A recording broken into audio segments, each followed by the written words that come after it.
Selama 37 tahun, Asosiasi Emiten konsisten menjaga ekonomi yang inklusif, berkelanjutan, dan inovatif, dan juga memegang prinsip ESG dan keterbukaan.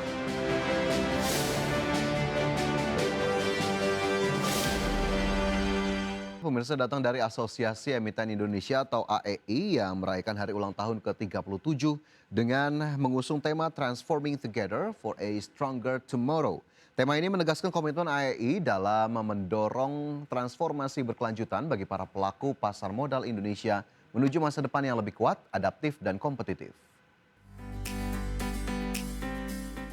Peringatan HUT ke-37 Asosiasi Emiten Indonesia digelar di Main Hall Gedung Bursa Efek Indonesia, Jakarta. Melalui tema Transforming Together for a Stronger Tomorrow, AEI menegaskan perannya sebagai mitra strategis dalam menciptakan transformasi berkelanjutan bagi seluruh emiten dan pelaku pasar modal demi menghadapi tantangan ekonomi ke depan. Acara ini dihadiri Menteri Koordinator Bidang Perekonomian yang juga menjabat Ketua Dewan Penasehat AEI Erlangga Hartarto. Hadir pula Kepala Departemen Pengawasan Emiten dan Perusahaan Publik OJK Novira Indraningrum, serta Direktur Pencatatan dan Penilaian Perusahaan Bursa Efek Indonesia IGD Nyoman Yetna bersama para anggota AEI lainnya. Dalam sambutannya, Erlangga optimistis pertumbuhan ekonomi 2026 akan melanjutkan tren positif seiring jumlah perusahaan yang melantai di pasar modal. Hari ini saya hadir dalam undangan 37 tahun Asosiasi Emiten dan saya apresiasi kepada pengurus Asosiasi Emiten yang telah merayakan ulang tahun ke-37 dan juga selama 37 tahun Asosiasi Emiten konsisten menjaga ekonomi yang inklusif, berkelanjutan, dan inovatif, dan juga memegang prinsip ESG dan keterbukaan. Program AEI akan terus melanjutkan sebagai bersama-sama di emiten, fokusnya adalah di tata kelola, transparansi perusahaan, dan lingkungan atau yang disebut dengan ESG. Itu akan menjadi terus yang kita akan topang untuk memastikan kualitas dari para emiten terus meningkat, membuat pasar modal Indonesia menjadi kelas dunia. Dalam rangkaian peringatan HUT ke-37, AEI juga melakukan penandatanganan nota kesepahaman atau MOU dengan berbagai institusi strategis. Langkah ini dilakukan untuk memperluas kemitraan lintas lembaga sekaligus memperkuat ekosistem pasar modal nasional yang sehat, inklusif, kompetitif, dan berorientasi pada pertumbuhan jangka panjang. Dari Jakarta, Rika Nuwardi, IDX Channel. Otoritas Jasa Keuangan mencatat total laporan terkait pinjaman online ilegal mencapai 18.633 laporan sejak 1 Januari 2025 hingga 30 November 2025. Dari total laporan itu, OJK menyebut kalangan usia 26 sampai 35 tahun paling banyak terjerat pinjol ilegal. Data Satuan Tugas Pemberantasan Aktivitas Keuangan Ilegal mencatat total laporan terkait pinjaman online ilegal mencapai 18.633 laporan sejak 1 Januari 2025 hingga 30 November 2025. Kepala Eksekutif Pengawas Perilaku Pelaku Usaha Jasa Keuangan Edukasi dan Pelindungan Konsumen OJK Frederika Widyasari Dewi mengatakan, dari total laporan itu, Otoritas Jasa Keuangan menyebut kalangan usia 26 tahun sampai 35 tahun paling banyak terjerat pinjol ilegal. Menurut Frederika, penyebab masyarakat termasuk generasi muda masih banyak memilih pinjaman online ilegal, tak terlepas dari kebutuhan dan keinginan yang mendesak. Untuk anak muda, kemungkinan karena adanya keinginan konsumtif. Sedangkan pelapor dengan rentang usia 26 tahun ke atas sampai dengan 35 tahun, ada 7.211 laporan atau 38,7% dari total laporan. Apa sih penyebabnya ya? Kenapa masyarakat juga generasi muda itu banyak memilih pinjaman online ilegal? Yang pertama adalah kebutuhan dan keinginan yang mendesak ya. Kalau anak-anak muda ini kemungkinan juga karena konsumtif dan lain-lain. Dan pinjaman online ilegal ini menjadi opsi yang menawarkan akses yang cepat gitu ya. Dan cenderung tanpa syarat yang rumit sehingga tampak sebagai solusi yang dibutuhkan. Frederika menambahkan penyebab lainnya yakni adanya kemudahan akses dan penggunaan teknologi.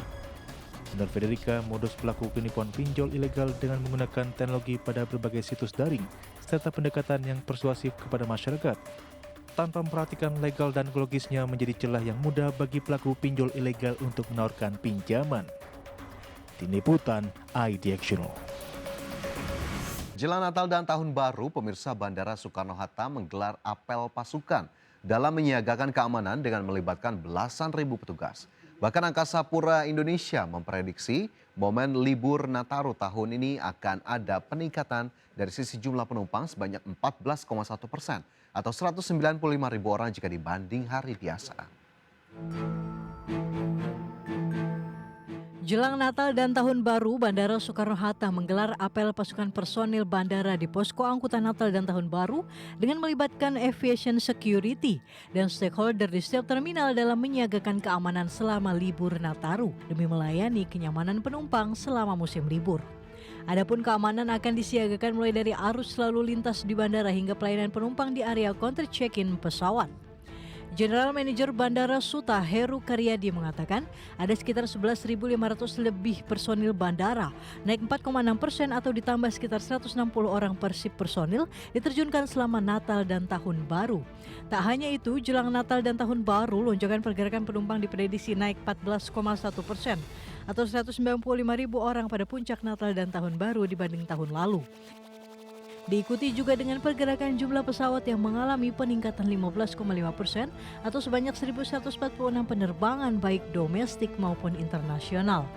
Sementara itu, destinasi favorit rute tujuan domestik yaitu Denpasar, Kuala Namu, dan Ujung Pandang. Sedangkan untuk rute internasional yaitu Singapura, Malaysia, dan Jeddah.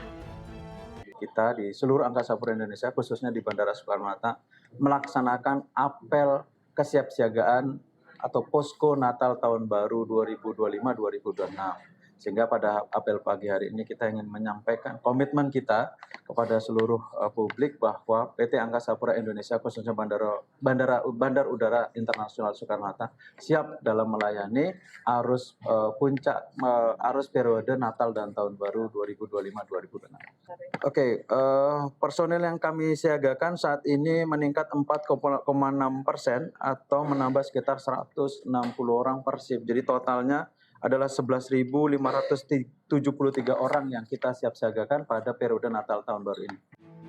Berdasarkan data pengelola bandara menjelang Nataru, sejumlah pihak maskapai telah mengajukan jadwal penerbangan tambahan dengan rincian 688 penerbangan yang terdiri dari 375 kedatangan dan 313 keberangkatan. Dari Tangerang, Banten, Hasnugara, IDEX Channel. PT Solusi Sinergi Digital Tbk atau Surge mengalami tekanan profitabilitas seiring fase ekspansi agresif pengembangan jaringan internet di berbagai wilayah Indonesia. Meski laba tertekan, manajemen menegaskan penurunan kinerja bersifat sementara dan merupakan bagian dari strategi pertumbuhan jangka panjang. PT Solusi Sinergi Digital Tbk atau Surge atau WIFI mengalami tekanan profitabilitas seiring fase ekspansi agresif pengembangan jaringan internet di berbagai wilayah Indonesia. Pada kuartal 3 2025, laba bersih WIFI tercatat 32 miliar rupiah atau turun 78% secara kuartalan dan 48% secara tahunan. Kenaikan beban bunga seiring ekspansi tercermin dari lonjakan utang obligasi menjadi 2,5 triliun rupiah per 30 September 2025 dari sebelumnya 600 miliar rupiah. Seiring hal tersebut, total aset perseroan juga meningkat signifikan menjadi 12,5 triliun rupiah. Selain itu, pasar bereaksi negatif terhadap laporan keuangan terbaru dengan saham WIFI turun 15% ke level Rp3.620 per saham pada penutupan akhir pekan lalu. Meski demikian, sejak awal tahun saham ini masih mencatatkan lonjakan hingga 783%. Manajemen menilai koreksi harga saham bersifat wajar dan mencerminkan tekanan jangka pendek di fase pertumbuhan. Adapun manajemen menegaskan kenaikan beban bunga merupakan biaya pertumbuhan atau cost of growth untuk mematangkan infrastruktur jaringan baru. WIFI terus memperluas ekspansi termasuk setelah memenangkan lelang frekuensi 2,4 GHz dan rencana ekspansi ke Pulau Sumatera. Perseroan juga telah mengamankan mitra strategis jangka panjang dari Jepang, NTT East, dan diyakini menjadi katalis pertumbuhan dalam 6 hingga 12 bulan ke depan. Berbagai sumber, IDEX Channel.